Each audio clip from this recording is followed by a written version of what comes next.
Hi, my name is James LaForge, and this will be a power supply overview of all the components on board the WAM-V for the BayouBot crew. We are using 4 batteries, each providing 12 volts and 55 amp hours to ensure reliable power for the boat.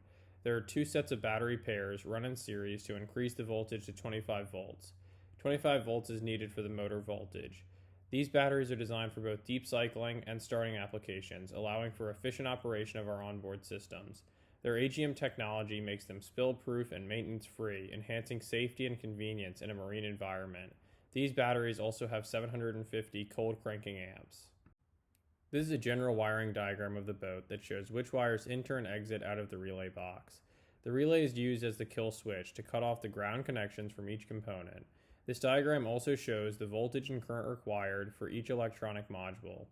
I showed a power wire in red and a ground wire in black, going to the first 25 volt bus and to the DC 12 volt converter, but I stopped adding the ground wire for the other components for simplicity. Feel free to pause the video during this and the next wiring diagram shown.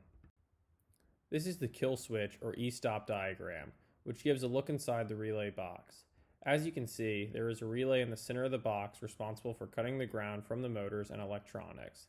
The coil wire in the relay is activated by the 25 volt thin power wire coming directly from the pair of batteries on the right side of the screen.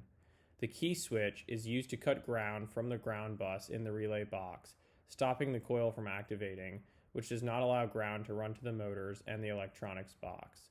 In other words, the key switch turns off everything on the boat, while the e-stop only turns off the motors.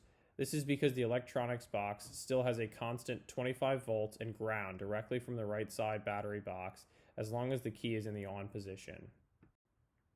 I'm James LaForge, and on behalf of the BayouBot crew, I want to thank you for watching.